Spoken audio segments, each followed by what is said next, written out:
Muito boa tarde a todos e a todas. Antes de mais, quero agradecer o convite da FENPROF para estar presente e ter esta oportunidade de partilhar o que vou partilhar convosco.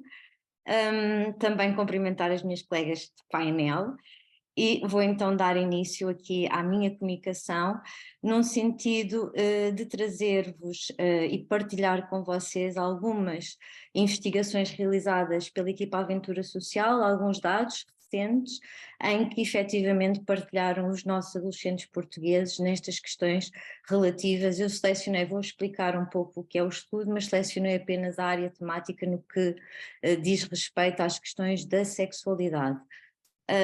Trago algumas questões que, para refletirmos em conjunto, e será uma mais-valia se todos no fim depois puderem nos ajudar. Eu falo no plural porque a minha colega que irá falar a seguir também faz parte da equipa Aventura Social e dividimos, digamos assim, a nossa comunicação. Eu vou fazer a apresentação nas questões dos comportamentos sexuais dos adolescentes portugueses e ela, como é professora, eu sou psicóloga, como vocês ouviram no início, irá então alocar aqui a questão à educação sexual, mas será de todo pertinente ouvir aqui as vossas reflexões depois de ouvirem os dados científicos e estatísticos que irei vos apresentar.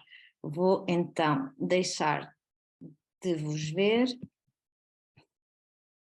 pedir por favor se estão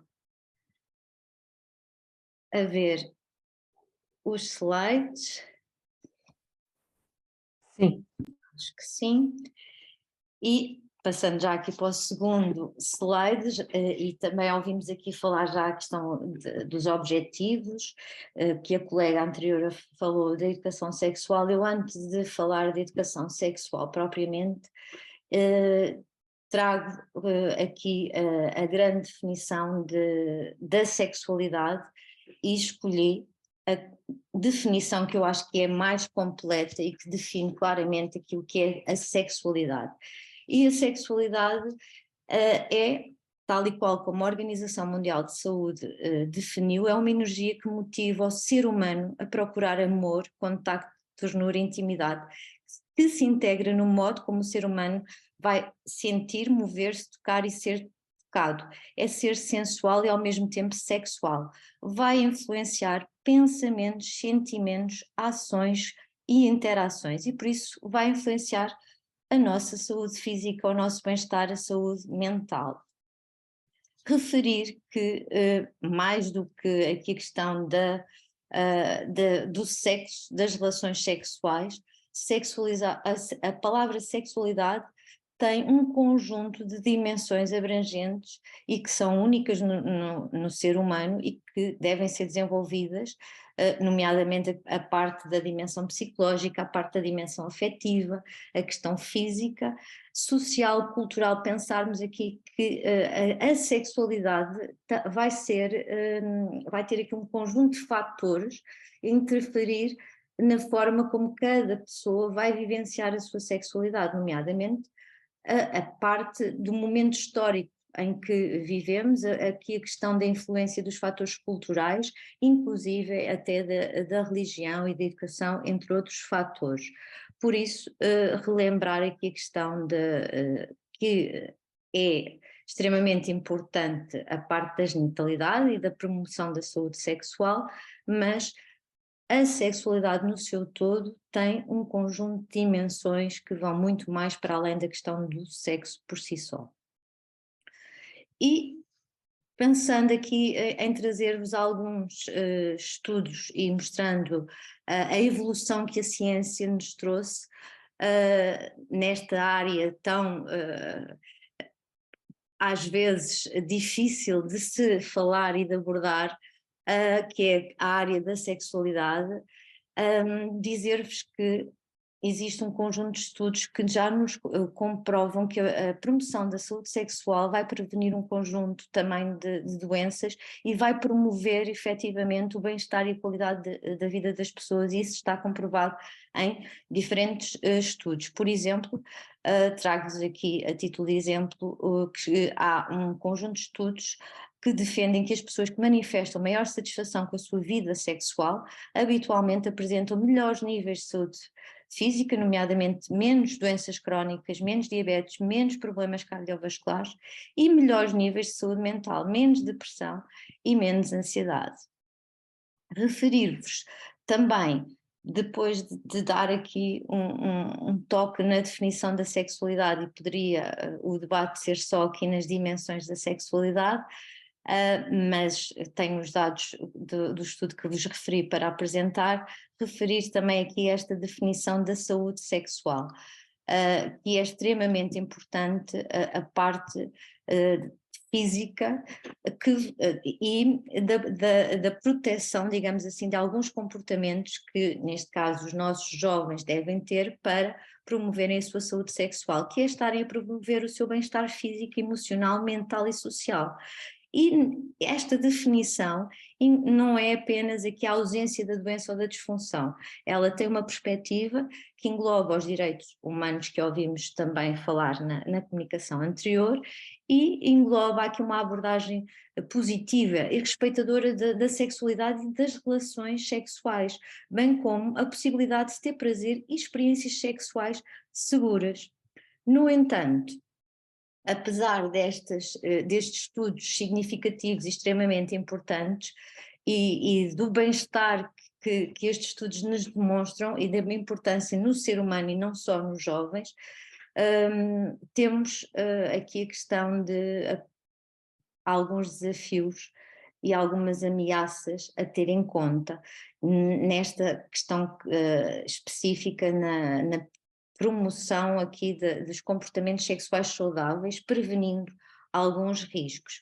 E fiz aqui uma pequena pesquisa de alguns riscos, vou-vos apresentar os dados mundiais relativamente aqui a estes nomes que vocês estão a ver, ao VIH-Sida, as infecções sexualmente transmissíveis, gravidez não planeada e o aborto, e trago-vos as percentagens do mundo e as portuguesas para podermos também refletir aqui em alguns desafios que continuam presentes no nosso dia-a-dia. Por exemplo, a nível do VIH-Sida e os últimos dados da UNAIDS 2022 referem que 38,4 milhões de pessoas vivem com o VIH-Sida e as estimativas mundiais revelam que a maioria das infecções VIH ocorrem em mulheres entre os 15 e os 24 anos e em homens entre os 25 e os 29 anos. Em Portugal, os últimos dados identificaram o maior aumento, 27%, em pessoas com idades entre os 25 e os 29 anos.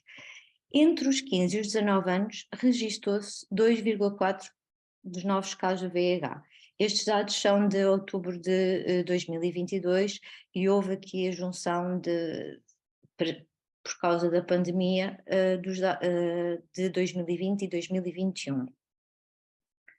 Relativamente às infecções sexualmente transmissíveis, mundialmente os dados sugerem-nos que os adolescentes entre os 15 e os 24 anos representam metade das novas infecções, que a incidência tem vindo a aumentar muito nos últimos anos e que 25% das adolescentes sexualmente ativas têm uma infecção sexualmente transmissível, como por exemplo a clamídia e o HPV. Em Portugal, de acordo com os últimos dados da Direção-Geral de Saúde, também a prevalência das infecções sexualmente transmissíveis tem vindo a aumentar, verificando-se taxas de gonorreia, clamídia genital e sífilis cada vez maiores, particularmente em adolescentes, o que é preocupante e uma vez que deveriam ser uma geração mais informada e mais protegida. Relativamente à gravidez não desejada, verifica-se a nível mundial 20 milhões de adolescentes entre os 15 e os 19 anos dão à luz. Por outro lado, em Portugal, os últimos dados, em 2021 nasceram 1.499 bebés de mães entre os 11 e os 19 anos. E por último, aqui na questão do aborto, a nível mundial efetuaram-se 5,6 milhões de interrupções voluntárias da gravidez em raparigas entre os 15 e os 19 anos. Este relatório último da WHO de 2020 refere 70% dos quais considerados não seguros, e em Portugal, segundo os últimos dados públicos da Direção-Geral de Saúde, fizeram-se 1.001 interrupção voluntária da gravidez em adolescentes entre os 15 e os 19 anos. A par destes dados, significativos e que podem colocar aqui em causa a parte da saúde sexual dos nossos jovens, temos também outros riscos. Realçar que verifiquei que nos últimos 10 anos a gravidez na adolescência e o aborto tem vindo a diminuir, é um aspecto positivo, mas como puderam observar, ainda temos aqui algumas percentagens que deveremos de trabalhar e pensar sobre elas. No entanto, o VIH-Sida continua a aumentar.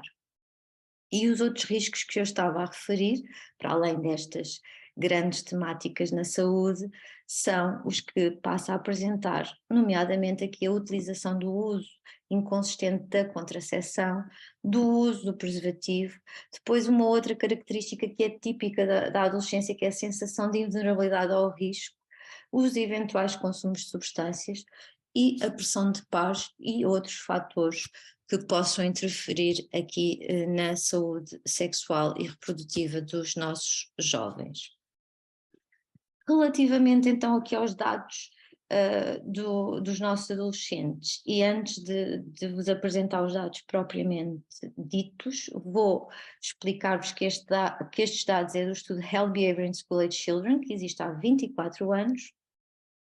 Este estudo tem sido desenvolvido em Portugal aqui pela equipa Aventura Social, que passa a apresentar aqui a equipa neste formato, que somos um conjunto de diferentes investigadores, todos temos o foco na educação para a saúde e na promoção da saúde ao longo da vida. Trabalhamos desde crianças, adolescentes e adultos. A Aventura Social tem estes eixos de atuação, por assim dizer, de trabalho. Temos a Aventura Social no Risco, em que realizamos programas de prevenção seletiva em escolas, hospitais, grupos de risco específicos em centros de acolhimento. Depois temos o eixo da saúde, com estudos internacionais com populações, onde se insere o estudo que eu vos vou apresentar do Health Behavior in School Age Children e outros projetos. E o terceiro eixo de atuação da Aventura Social, que é a comunidade, e aqui trabalhamos com programas de prevenção universal, nomeadamente com municípios e escolas. A par destes eixos de atuação da equipa Aventura Social, também realizamos avaliações externas, formação e supervisão. Apresentando-vos muito brevemente aqui o estudo do Health Behavior in School Age Children, o seu objetivo pretende estudar os estilos de vida dos adolescentes e os seus comportamentos nos vários cenários das suas vidas. É um estudo desenvolvido em colaboração com a Organização Mundial de Saúde, iniciou-se em 1982 com investigadores de 3 países, a Finlândia, a Noruega e a Inglaterra, e pouco tempo depois é que foi adotado pela Organização Mundial de Saúde. Atualmente somos 50 países, entre os quais Portugal, que está integrado nesta rede deste estudo desde 1994, e é membro associado desde 1998.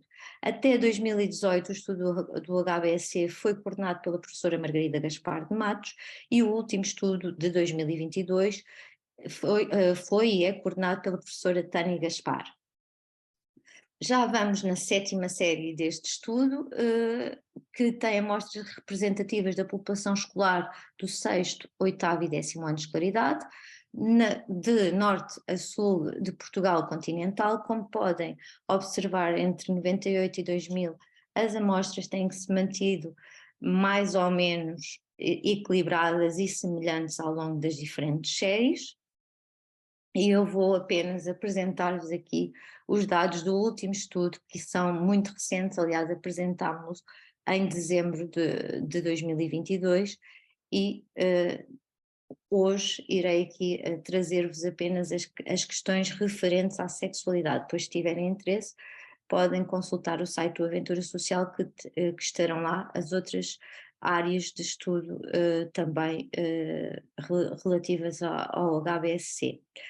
A amostra deste estudo de 2022 teve 5.809 estudantes, em que participaram 40 agrupamentos de escolas, 452 turmas, das 5 regiões do continente, do 6º, 8º e 10º ano, e a nossa amostra, a média de idades, 14 anos. cerca de 51% referiu ser do sexo feminino, 46% do sexo masculino e 4,1% preferiu não responder a esta questão. Aqui estão as diferentes áreas que o nosso estudo abrange: saúde mental, saúde doença, família, escola, amigos, corpo e movimento, sexualidade, consumo de substância, violência e lesões e, por último, e que foi inserido recentemente, aqui as questões da saúde planetária. E, como eu referi, vou apresentar-vos aqui os dados da sexualidade. Relativamente à sexualidade e na questão do relacionamento amoroso, verificámos que 49%, quase metade dos nossos adolescentes referiu não ter relacionamento amoroso. No entanto, temos aqui um quinto a dizer que tem um relacionamento amoroso, mais de um quinto diz que tem e é das coisas mais importantes da sua vida, e 7% diz que tem, mas que não liga muito. Quando comparamos aqui entre rapazes e raparigas, não tivemos diferenças estatisticamente significativas. Relativamente aos anos de escolaridade, percebemos que são os jovens mais velhos, os do 10º ano, que referem que, mais frequentemente que os mais novos, que sim, que têm um relacionamento amoroso e que é das coisas mais importantes da sua vida. Relativamente ao ter tido relações sexuais, ao olharmos para os nossos resultados, percebemos que a grande maioria da nossa amostra referiu não ter tido relações sexuais. Temos 15,2% dos jovens a referir que tiveram. Nas diferenças de rapazes e raparigas, mais frequentemente são os rapazes que referem ter tido relações sexuais, e são os mais velhos que também referem ter tido relações sexuais, quando olhamos aqui para as diferenças dos anos de escolaridade. Quando questionados, a sua primeira relação sexual foi com rapaz ou rapariga, percebemos que os rapazes maioritariamente referiram ter tido relações sexuais com o sexo oposto, com raparigas, e raparigas também maioritariamente referem aqui terem tido relações sexuais com o sexo oposto, rapazes. Relativamente à idade da primeira relação sexual, a maioria dos nossos adolescentes referiu ser aos 14 anos ou mais. Quanto às diferenças de rapazes e raparigas, são as raparigas que mais frequentemente referem ter tido aos 14 anos ou mais, e os rapazes referem aos 11 anos ou menos. Já nas questões dos anos de escolaridade, das diferenças de anos de escolaridades, são os mais novos, que iniciam mais novos, e os mais velhos que referem mais tarde. Relativamente à utilização dos métodos contraceptivos, e de realçar que o nosso estudo apenas tinha a questão aqui do uso do preservativo e da pílula, eram os dois métodos contraceptivos que foram inseridos no protocolo, que é um protocolo internacional e depois efetuado a nível nacional. Só estes dois métodos contraceptivos foram questionados aos adolescentes. Percebemos que 64% referiu o uso do preservativo e 31% referiu o uso da pílula. Relativamente à comparação aqui entre o rapaz e rapariga no que refere à utilização do uso do preservativo na última relação sexual, são os rapazes que mais frequentemente que as raparigas referem a utilizar o preservativo, e são eles que referem também mais frequentemente não saber se, neste caso, o parceiro utiliza ou não a pílula. E são as raparigas que mais frequentemente referem utilizar a pílula, mas também são elas que mais frequentemente referem não utilizar a pílula. Já na questão dos anos de escolaridade, percebemos que os mais novos referem não saber se utilizaram o preservativo ou a pílula, ou no caso da pílula até referiram não se aplicar. E são os mais velhos que mais frequentemente referem não utilizar a pílula. Numa outra questão aqui de um eventual comportamento sexual de risco, as relações sexuais associadas ao consumo do álcool ou drogas, a grande maioria referiu não ter tido relações sexuais associadas ao consumo do álcool e das drogas, havendo aqui uma ligeira minoria de 13,4% a referir que teve. E nas diferenças entre rapaz e rapariga em anos de escolaridade, não tivemos diferenças estatisticamente significativas. Quando vamos comparar aqui os dados do estudo de 2018, que foi o último que tínhamos realizado, com os de 2022, a título apenas para vermos aqui a evolução, o que é que aconteceu, percebemos que houve aqui um aumento de 2018 para 2022 do ter de relacionamentos amorosos, não as relações sexuais. As relações sexuais não aumentaram, inclusivamente se olharem para as percentagens, mantiveram-se. O que aumentou foi o ter relacionamentos amorosos.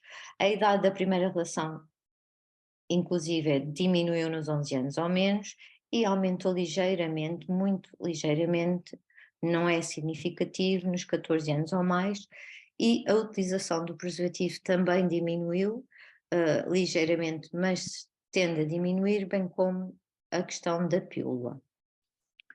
E as relações sexuais associadas ao álcool e às drogas também diminuíram. Estes dados precisam efetivamente aqui de ser mais aprofundados, nomeadamente aqui na utilização dos métodos contraceptivos. Se os nossos adolescentes estão a utilizar outros métodos contraceptivos, será aqui uma outra questão a aprofundar. Trago-vos também para refletirmos aqui a apresentação de um outro estudo que realizámos. Este estudo que realizámos e que também pode ajudar aqui a compreender os dados, foi um estudo que fizemos sobre conhecimentos, atitudes, crenças, competências e comportamentos dos jovens face ao VIH-Sida. Apesar daqui a nossa amostra ser, já não eram estudantes da escola secundária, mas mais velhinhos, dos 18 aos 24 anos, e aqui a maioria referiu já ter tido relações sexuais, cerca de 90%, e a média do início das relações sexuais, 17 anos. Referiram usar preservativo na primeira relação sexual 79%, e na última esta percentagem diminuiu para cerca de 49%. Esta discrepância nestes valores sugeriu-nos aqui que a percepção do risco pelos jovens face ao VIH e a outras infecções sexualmente transmissíveis se reduz a situações de sexo ocasional ou quando consideram não existir exclusividade sexual num relacionamento, considerando não haver risco quando estão num relacionamento em que assumem como exclusivo. Depois também quisemos perceber aqui os motivos do uso ou do não uso do preservativo. E o que é que os nossos jovens nos disseram? Disseram que não usavam preservativo porque usavam outro método, que não gostam nem o seu parceiro, porque acham que tira o prazer, não tinham preservativo consigo e porque é desconfortável. Outro comportamento a destacar neste estudo que também fizemos foi a percentagem de ter tido relações sexuais associadas ao consumo do álcool ou drogas, que foi realizado por mais de um terço dos jovens. Ou seja, comparando agora os dados do HBSC dos nossos adolescentes do 6º, 8º e 10º ano com estes, percebemos aqui relativamente à questão da contracepção, nomeadamente o uso do preservativo e o ter tido relações sexuais associadas ao consumo do álcool ou drogas, são dois comportamentos aqui que há uma tendência para os riscos sexuais aumentarem à medida que aumenta a idade, demonstrando-nos claramente aqui a urgência de atuarmos sobre a saúde sexual, aqui a questão da educação sexual. Outros resultados que também partilho com vocês e que pedimos aqui aos nossos jovens foi sugestões de programas de intervenção na área da saúde sexual e reprodutiva. E o que é que os nossos jovens nos responderam? Responderam-nos 52% dos jovens mencionaram programas de educação para a saúde na escola. 38% mencionaram o atendimento nos centros de saúde e programas em articulação com a escola. E 9,7% dos jovens referiram a utilização de tecnologias. Portanto, aqui houve alguma pertinência no local escola e nas sugestões destes programas, em que os nossos jovens demonstraram claramente o espaço escola como um espaço onde estas temáticas devem ser realizadas e deve haver intervenção. Por todos estes motivos e tendo em conta também, para além dos resultados que temos e as orientações das Nações Unidas para 2030, o VIH-Sida e as outras infecções, que fui apresentando aqui alguns dados, como perceberam, continuam a ser uma área prioritária de intervenção, pois são uma questão de saúde pública, nomeadamente aqui associado à nossa população jovem, e que continuam a carecer do investimento na prevenção e intervenção, em particular em Portugal.